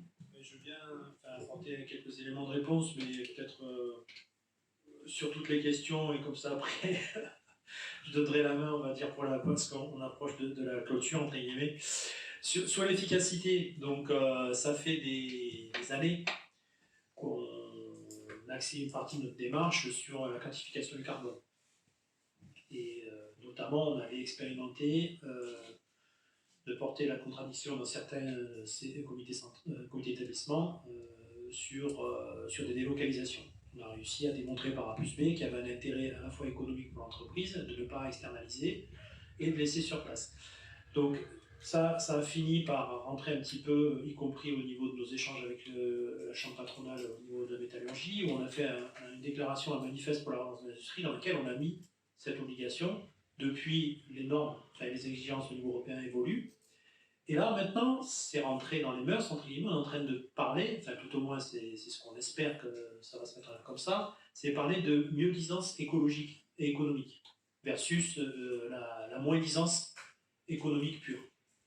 Donc par exemple sur l'automobile, on est en train de travailler à la mise en place d'une base de données et un petit logiciel qui permettra aux sous-traitants et aux donneurs d'ordre d'analyser des offres de prix en intégrant des données écologiques, entre guillemets. Et donc là, on devrait arriver à une mieux-disance écologique qui devrait permettre de faire un équilibre et atteindre cette notion d'efficacité. Mais à un moment donné, tant que ce n'est pas valorisé, le carbone, on peut continuer. C'était ce qui était ce que tu as abordé tout à l'heure en préambule de tes propos là, sur l'externalisation. On peut faire loin ailleurs, faire revenir ça avec des camions. Tant qu'on ne fait pas payer le coût environnemental, ça continuera, quoi. Donc ça, voilà, ça commence à aller sur ce champ-là de l'efficacité, on va dire, d'un point de vue écologique et d'un point de vue économique. Donc c'est une voie qui peut être audible pour les donneurs d'ordre. Voilà. À l'époque, on parlait de changer le logiciel des acheteurs. Donc il faudra travailler ça aussi dans le temps, intégrer ça dans les programmes d'école de commerce, par exemple. Il y a quelque chose à faire autour de ça. On voit des mouvements aujourd'hui de remise en question, enfin, je pense, notamment autour de l'agriculture. Mais il faudra aussi le mettre dans le cadre des achats, de donner cette contrainte-là de l'écologie, et du coup, ça nous permet d'avoir une notion d'efficacité. Après, sur où agir, nous concernant, donc, on participe aux travaux du Comité national de l'industrie et tous les travaux autour des comités stratégiques de filière, automobile, mais aéronautique. Donc, c'est les endroits où effectivement on essaie de peser. Notamment, en ce moment, on travaille de façon assez impliquée sur tout ce qui est en lien avec l'article 301 de la loi climat et résilience sur les feuilles de décarbonation. Alors, je ne vous cache pas, on est seul. Hein. On est seul, et après, pour faire écho à ce que vous disiez tout à l'heure, par exemple, la CFDT, on a d'une partie la Fédération de métallurgie qui couvre le champ des fabricants d'avions, et on a la Fédération des transports qui couvre le champ des utilisateurs d'avions. Donc déjà en interne, on discute entre nous, voilà, parce qu'effectivement, il y a une vision utilisateur et une vision constructeur qui est à confronter, parce que ce n'est pas du tout les mêmes orientations. Et on voit par exemple, pour ce qui est évolution des motorisations, les questionnements des utilisateurs versus celles des fabricants, ce n'est pas du tout les mêmes. Donc il faut qu'on arrive à trouver ce chemin. Et donc, dans l'automobile, on a intégré la sobriété. Dans l'aéronautique, il faut en discuter. Ce n'est pas encore effectivement établi que la notion de sobriété. Alors après, si c'est un facteur 2, je ne sais pas, mais bon, Ça, c'est à voir. Donc là, on a des endroits où on agit, effectivement, où on peut agir. Pour terminer, sur la dernière question, sur les intérimaires, on a eu pas mal d'exigences en fait au niveau de l'automobile. Il faut savoir que l'automobile consomme de façon chronique un grand volume d'intérimaires. Ils ont vécu dernièrement avec le Covid une situation assez compliquée, donc on est déjà monté au front pour les protéger parce qu'il n'y avait rien de prévu pour les intérimaires, par exemple. Donc on a chargé tous nos responsables syndicaux des grands groupes d'aller faire des déclarations pour dire que les entreprises se devaient de prendre en charge les intérimaires, ne serait-ce que pour une raison, c'est que le Covid n'allait pas durer. Alors on espérait que le Covid n'allait pas durer, et on voit bien ce qui se passe aujourd'hui avec les tensions sur l'emploi. On a par exemple des entreprises comme Stellantis à Mulhouse, où les salariés intérimaires préfèrent aller travailler chez Amazon pour 10 centimes de l'heure en supplément, plutôt que de retourner sur les chaînes de montage de Stellantis. La question aussi a été portée sur l'aspect formation professionnelle des intérimaires, parce que dans un temps où il va y avoir des évolutions de compétences et qu'il y aura de toute façon besoin d'intérimaires, parce qu'ils ne vont pas agréer, en tout cas ce n'est pas la politique de Stellantis d'avoir pléthore de salariés en base, et quand on doit déclencher la 3e ligne de montage, on aura toujours besoin d'intérimaires, donc il va falloir que les intérimaires soient formés aussi, parce qu'on continuera à avoir des ressources, donc on a eu des exigences assez fortes là-dessus, et savoir ce qu'il faudrait changer. Donc, alors oui, juste avant, pour ce qui est du dialogue social dans l'écologie, il y a eu des évolutions au niveau de la loi avec la BDSE, par exemple. Donc, il faut que les équipes s'en saisissent. On est en train de travailler là-dessus. Parce qu'effectivement, il y a quelques grandes entreprises où on avait des démarches RSE, où il y avait des rapports annuels où ces sujets étaient abordés. Mais ce n'est pas le cas de toutes les entreprises. Et partout où la CFDT est présente, on est en train de se mettre en œuvre là-dessus, avec notamment des formations pour agir pour la transition dans les entreprises et les administrations. Donc ça, de notre côté, on essaie de faire le boulot, que ce soit pris en charge. Et pour terminer, ce qu'il faudrait changer, c'est un peu de posture et pas avoir la faiblesse d'esprit de penser qu'il n'y a qu'une seule solution. En fait, c'est vraiment de façon très particulière dans chaque territoire où on doit arriver à trouver des solutions adaptées. Ce que je vois, pour avoir discuté un petit peu partout avec quelques régions, il y a telles contraintes politiques, tels enjeux politiques, telles tensions par rapport à ça, que même quand l'État met en place des dispositifs, parfois les collectivités rechignent parce qu'elles ne le font pas à leur place. Quoi. Donc, et il y a cette obligation d'arriver à un équilibre, de réguler un peu tout ça, et je pense que les organisations syndicales peuvent être des acteurs majeurs, on va dire, de ce dialogue social au niveau des territoires. Donc oui, pas avoir la faiblesse d'esprit de penser qu'il n'y a qu'une seule recette. Je propose qu'on en reste là, je pense qu'on va pouvoir... Ah, il y avait une dernière question. Ok. Je voulais juste dire sur le dialogue social et le fait d'intégrer les questions climatiques dans le dialogue social. Alors, je pense que la table ronde de ce matin, c'est déjà aussi des premières pistes. C'est faire travailler ensemble des acteurs qui n'ont pas les mêmes cultures, qui n'ont pas les mêmes approches. Et nous, c'est ce qu'on appelle de nos voeux, forcément. Et on aimerait que ça soit aussi... que ça advienne à un niveau plus national, ne serait-ce que faire dialoguer le ministère du Travail avec le ministère de la Transition écologique, ça serait déjà une première piste. Rêve. On va prendre la dernière question du coup. Oui, c'est bon. J'avais une question, bonjour à tout le monde d'ailleurs. C'était hyper intéressant comme présentation, merci encore, très précieux pour moi notamment qui travaille dans une ONG environnementale. Et je me posais la question, donc là on est co-organisé par le RAC, il y a les Amis de la Terre aussi qui font un gros travail. Vous avez parlé tout à l'heure de la FNH avec qui vous avez travaillé sur ce rapport. Je me demandais un peu plus concrètement comment vous pensez que les ONG ou associations peuvent intervenir et accompagner ce processus. Il y a une diversité de possibilités là-dessus. Et je vous avoue que, en tout cas pour ce qui concerne mon ONG, on tâtonne un petit peu et on essaye plusieurs choses, mais voilà, on se demande quel est le meilleur moyen. Je vous vois sourire, ça me voilà, c'est super, vous allez avoir une bonne réponse pour moi. Merci. J'ai pas la réponse, j'en ai une, hein. C'est qu'effectivement, si vous venez avec une étude, si vous avez quelque chose, effectivement, vous devenez incontournable. Parce qu'on se dit, et si on passait à côté de quelque chose. Donc voilà. Après, vous médiatisez votre étude, et je donne des pistes, vous médiatisez votre étude, et là, il se passe quelque chose, c'est que vous devenez, comment on peut dire, vous faites autorité. Et cette étude va vous ouvrir la porte à des interventions sur la base de votre étude. il faut une carte de visite quelque part. Et c'est très bien cette étude-là, je trouve que cette étude sur l'après-charbon est très intéressante de ce point de vue-là, parce qu'elle peut être distribuée, la synthèse peut être distribuée très facilement et donner l'étude complète qu'à ceux qui vont ensuite vouloir que vous soyez coacteurs de la réflexion ou de l'action.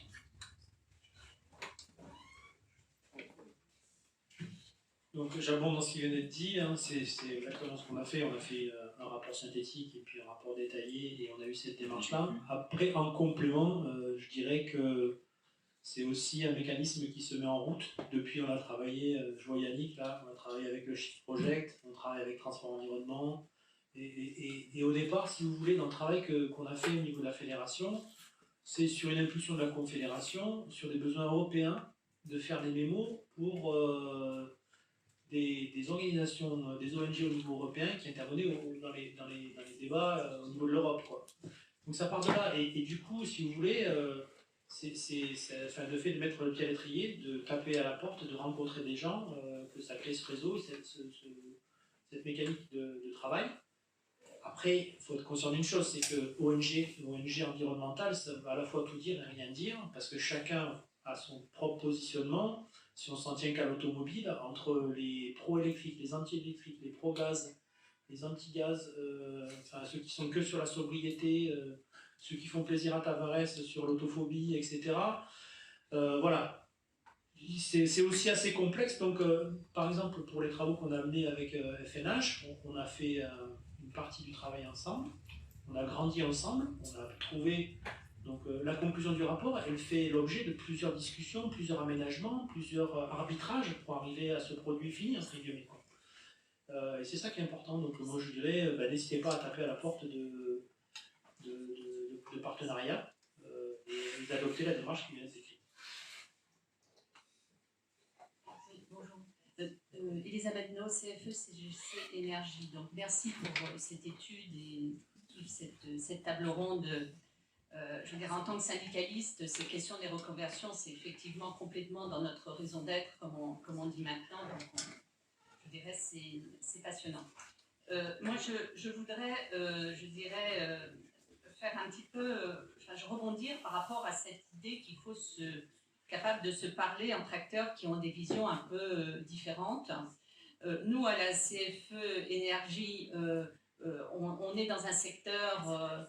effectivement, qui est extrêmement concerné, avec, je dirais aussi, un secteur industriel du bas carbone, et pour mettre l'éléphant au centre du magasin de porcelaine, qui est effectivement du nucléaire, qui est une filière extrêmement importante et porteuse d'emploi. Voilà, donc moi, c'était un appel pour que, je dirais, cette question des reconversions soit ouverte à toutes les perspectives. Donc le renouvelable est effectivement comment dirais-je, ancré dans le paysage, mais le bas carbone, je dirais, les reconversions et les évolutions en incluant toutes les filières bas carbone dans le nucléaire le sont aussi. D'ailleurs, si j'ai bien lu le rapport, il y a quand même une proportion importante, je crois que c'est un tiers des salariés du charbon qui ont été reconvertis sur ce secteur. Voilà, donc je ne veux pas...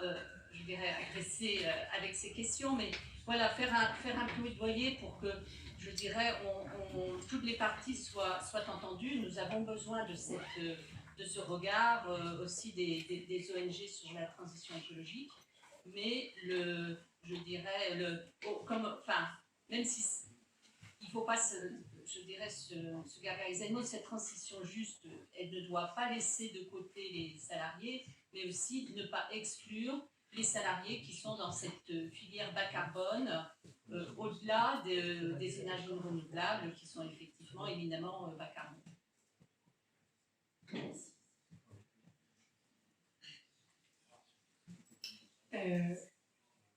Je vous propose, comme on a déjà dépassé de 10 minutes la note de fin de la table ronde, de vous libérer.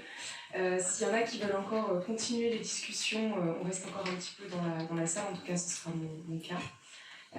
Et puis j'espère que vous repartirez avec de nouvelles pistes de réflexion, si ce n'est des réponses à vos questions au moins de nouvelles interrogations et que ça vous aura intéressé. Voilà. Merci beaucoup pour votre présence ce matin.